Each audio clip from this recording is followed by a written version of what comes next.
There we go. So how are you, man? Fabio Wardley in the building, Matchroom, heavyweight, and signed to Dillian Whyte, correct? Yeah, that's my manager. That's my guy.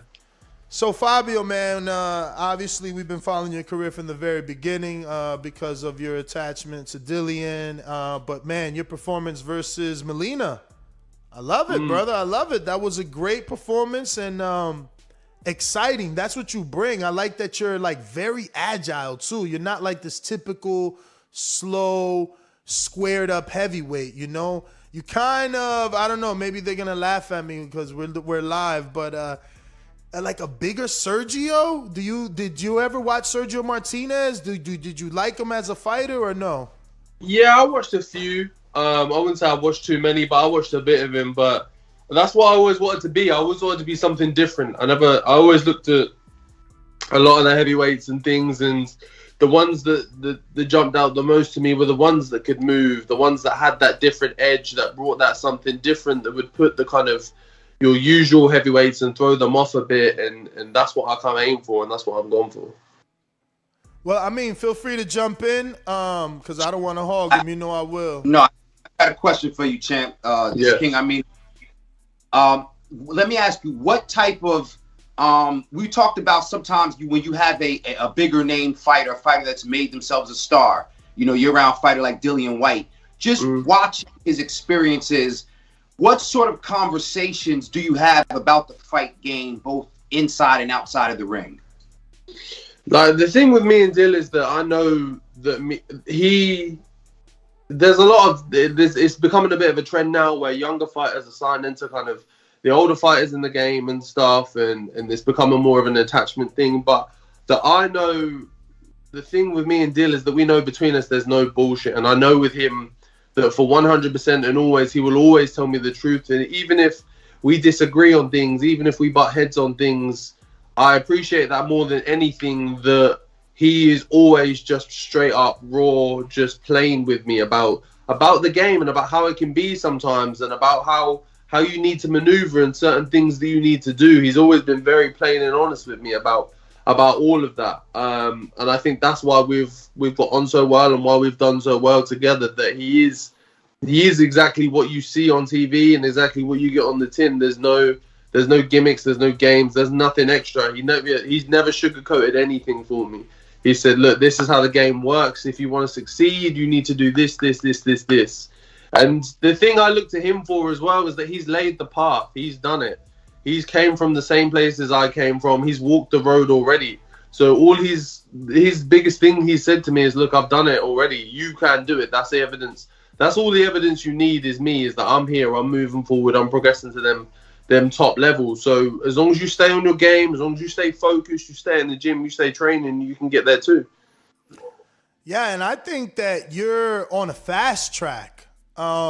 Because we watched the Molina fight, and in my post-fight reaction, I'm like, well, there's no backward step now. You know, you fought a world title challenger, common opponent with a lot of big names in the sport. So what do you want moving forward? What direction do you want to go now that you did get a name like Eric Molina that reaches across the pond, both on your side and our side? That fight for me was strategic in the sense that we wanted to build from there. Like, before that fight, I was known in the UK and stuff, but I needed a name that was known across seas, across the pond, that was well known around, that I can take that scalp and then people will give me that credit across from here, there, and everywhere else. So that's why we wanted that, and that's why we moved on that. Now, there's still some good domestic fights I can have here back in the UK. I'm not trying to run away too crazy. I'm not trying to go start hunting for the next world title challenger or them kind of top 5, maybe even top 10 in around guys. I'm not going there just yet. But I am always in them good fights, in them nice challenging fights. I'm never trying to have something easy. I've still got a lot to learn, and I'm self-aware of that. But I always think that the best ways to learn are in them good, testing, challenging fights. So I always want those. And I was going to ask you, I've been thinking about this question all morning. And you already pretty much answered it, but just you know, I kind of see you, and for me, the fight that you had during fight camp last year, when you came out with the mustache, bro, that put you on the radar. I'm stateside, like, yo, this guy sound like he about to fuck some shit up, right? And it was a very competitive fight. And I was gonna ask myself, like, where do you see yourself? Do you see yourself more with the Tony Yokas and the F.A. Jogbas?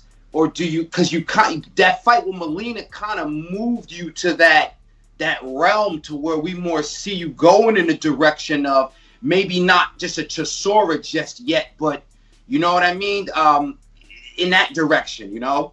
Yeah, of course. There's almost kind of gatekeeper level people to just before that top tier, and that's definitely the aim. But at the same time, like I say, I still think in myself and me and the team, we're still looking at. There's still a few more boxes to tick. There's still a few more things to do.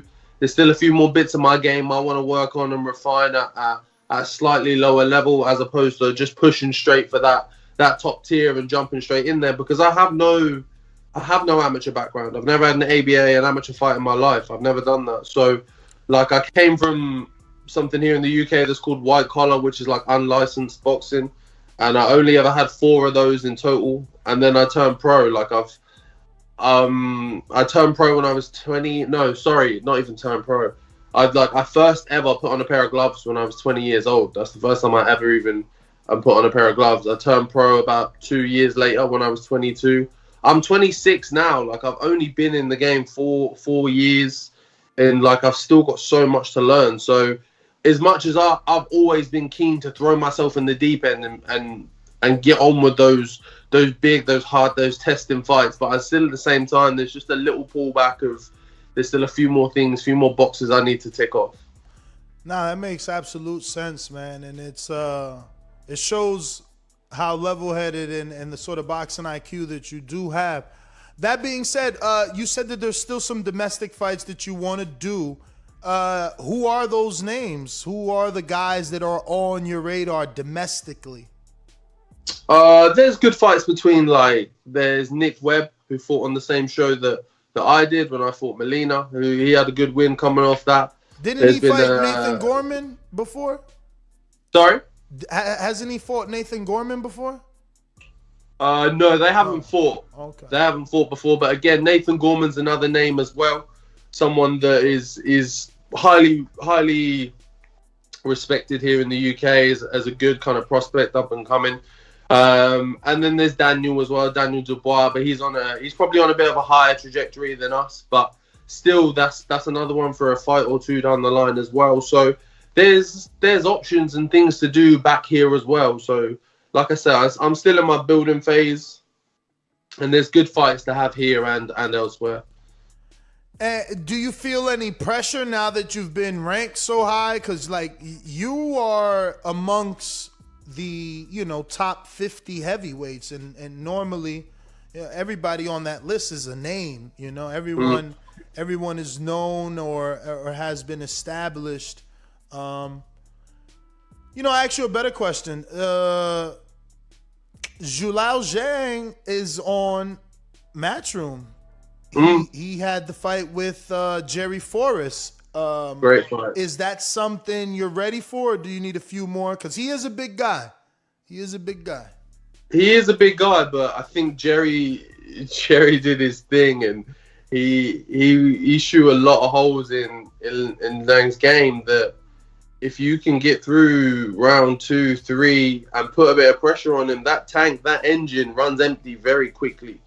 And I don't know if he had cam problems. I don't know if it wasn't the best run or whatever else. But Jerry showed there that even with like the time Jerry got knocked down like numerous times and whatever else, but he still just something past 3-4 rounds, Zhang seems to just kind of lose that killer instinct that seems to go somewhere. He seems to miss it. So that's definitely an option. That's definitely a possibility. It's not something I'd say no to. Not at all.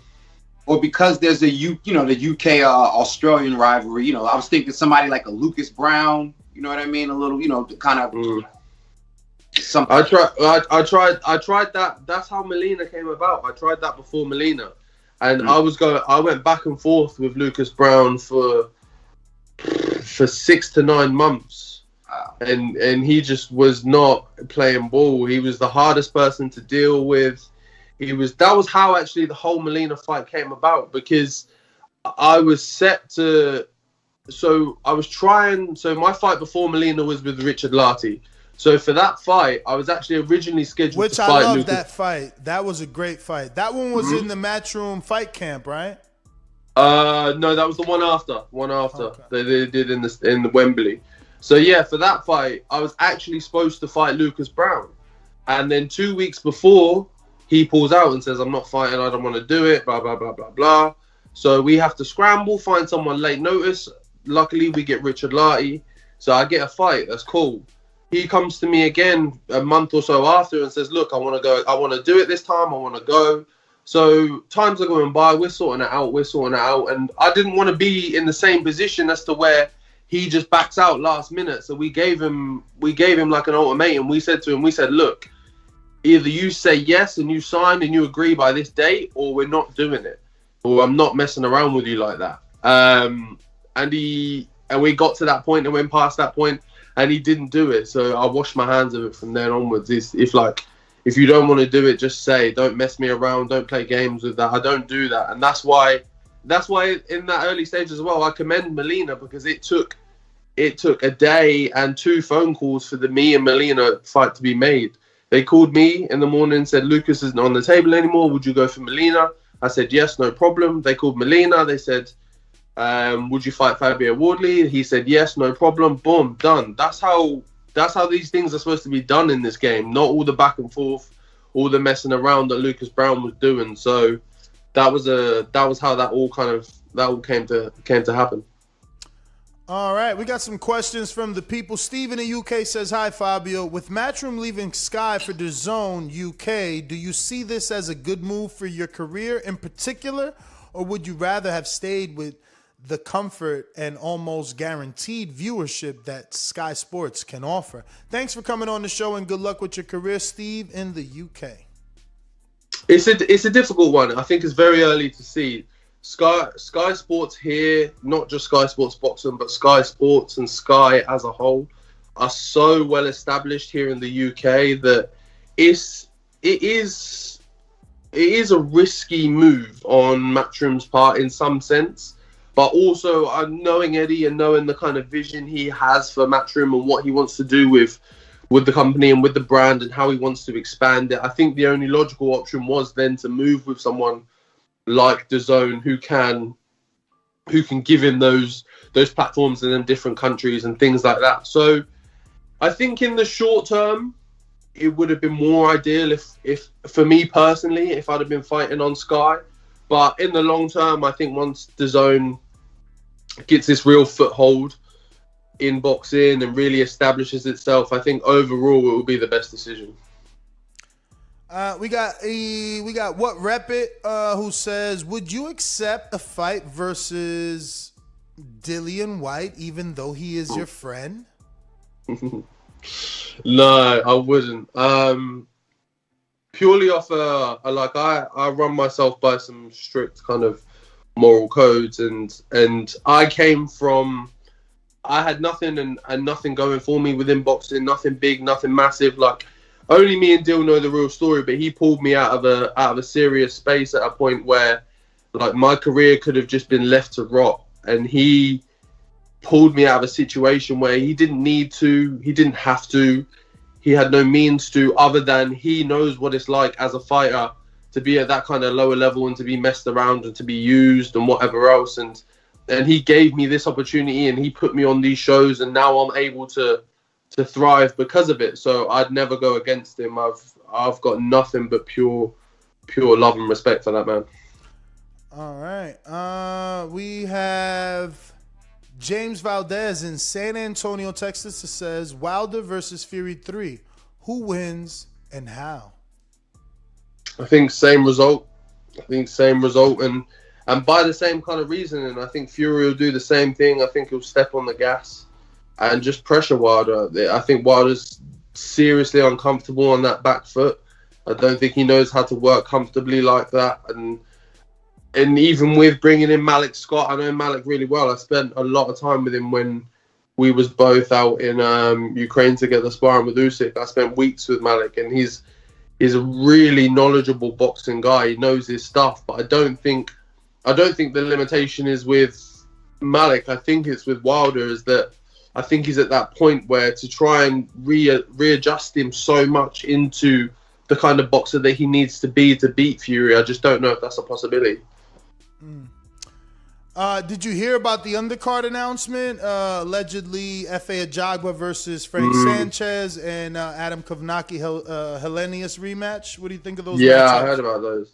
They're good fights, real good fights. Who you picking in that Sanchez Ajagba? Who you favor at least? I would edge it to Ajagba. I think in Frank's last fight, I don't know. I watched his last fight, and I wasn't for someone who's Cuban, comes from that good schooling. I didn't see a lot of that, and I don't know. Again, I don't know if it was just because of the fight, because of the opponent and stuff. But from what I saw, I was just like, there seemed to be something kind of missing there. We got Coach Myers in Connecticut that says, "Good morning, champ. Which fight would you consider coming to the U.S. to make your debut here? Michael Coffey, Cassius Chaney, Trevor Bryant, all American undefeated heavyweights?" I wouldn't mind any of those. So coming to America is something that me and the team have definitely spoken about. It's something we wanted to do before the end of this year. With everything how it's being at the moment, hopefully they're still in the plan, still able to be done. In terms of an opponent, we're still like, it's nothing set for that, but that's definitely in the works and in the plans of something we want to do. But I'd happily take any of those. We got Ryan O'Rourke from Liverpool that says, "What's up, Fabio? With Eddie saying he wants to take Dillian to fight in the States this year, maybe his next fight, and also introduce a lot of UK talent to America, do you see yourself being on the undercard of White or the undercard of AJ in September in the Tottenham Hotspur Stadium?"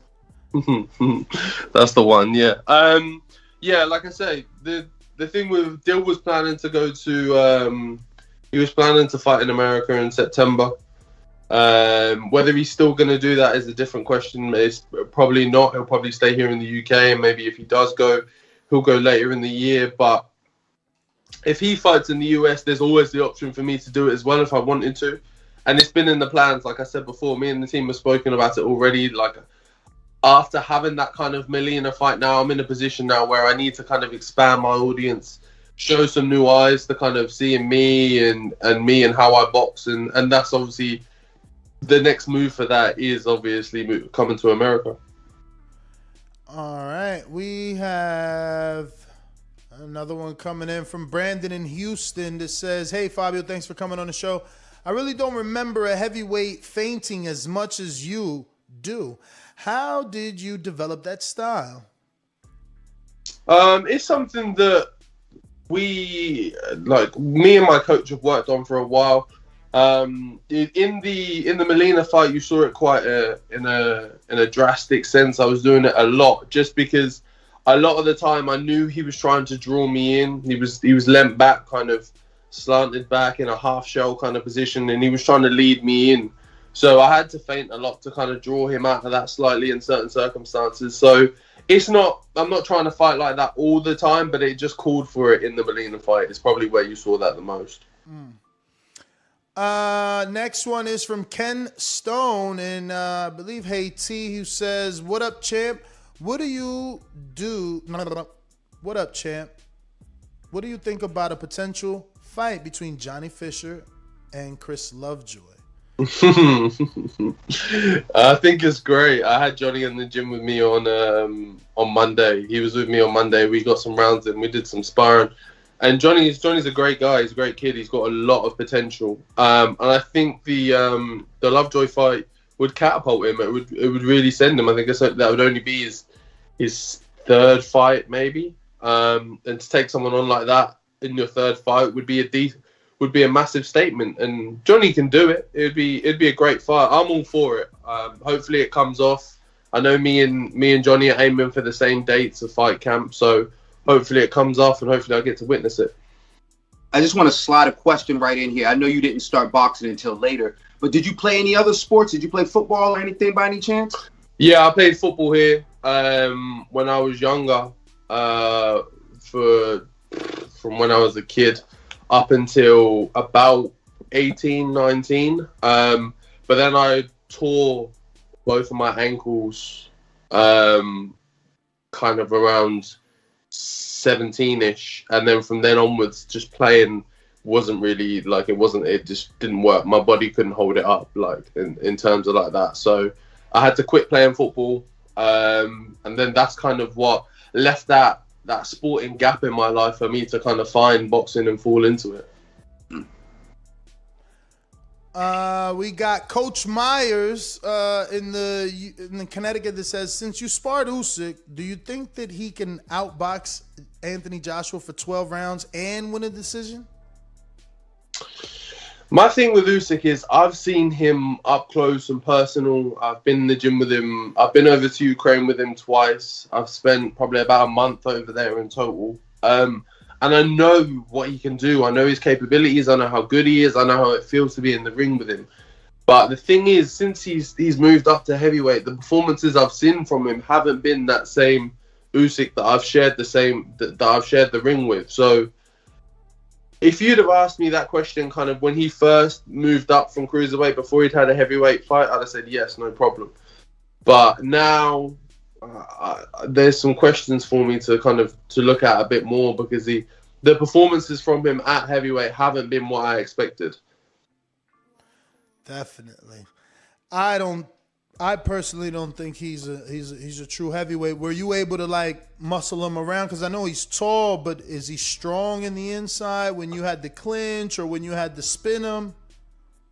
When I was there a lot, he didn't really let you get near him. Like you've seen in pretty much of all of his fights, he doesn't really let you hold on to him. He's always on the move. He's always on his toes. He's always bouncing, especially being from that southpaw stance as well. It's awkward to kind of get in there. And I think, like I say, the adjustment from cruiser to heavyweight for him seems to be more difficult of a transition than I thought it would be.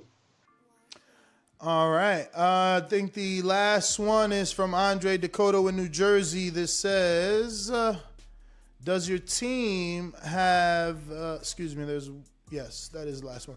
Does your team have a timeline in regards to the future boxing in the States, i.e. undercards, to build up your profile? Best of luck in your career, and don't be like some of your peers and duck the Boxing Voice's request for interviews when you become a champion. Never. We haven't really got a timeline.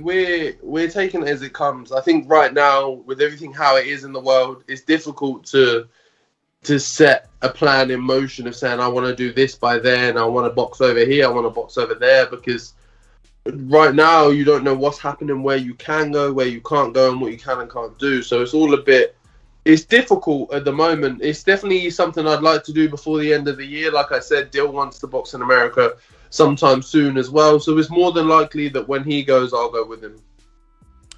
Beautiful. Well, Fabio, those are all the questions. I want to thank you, obviously, for coming on the show. We look forward to getting you back on. As soon as you got anything to announce, let us know. We'd love to have you back. Also, please give out your social media for anyone that isn't following you can do so. And thank you once again. Thank you. All of my social medias are just my name. So my Twitter is just Fabio Wardley. Again, Instagram is Fabio Wardley, just FABIO. And then Wardley, WARDLEY. And you can find me on there. Give me a shout. All right. Hey, you got that ring name to Fabulous Fab Wardley, man. Hey, that's what my family's been telling me for a long time. They've been telling me that for a long time. Yeah, you got the charisma good. And you're developing a skill, brother. Appreciate that. Thank you, bro. Yeah, man. All right, there you have it, ladies and gents. Fabio Wardley, thank you so much. We're going to go out to... If you enjoyed the video, feel free to hit the like, subscribe, and share. As always, if you want to support us to the next level, head over to the patreon.com/ThaBoxingVoice. We have tons of exclusive from Border Wars, Entitled, betting shows, the list goes on and on and on. But in addition to that, if you guys have questions for fighters, trainers, and promoters, this is where you can submit them. We will run out get these questions answered and put it back on the show just for you guys. Appreciate it. Peace.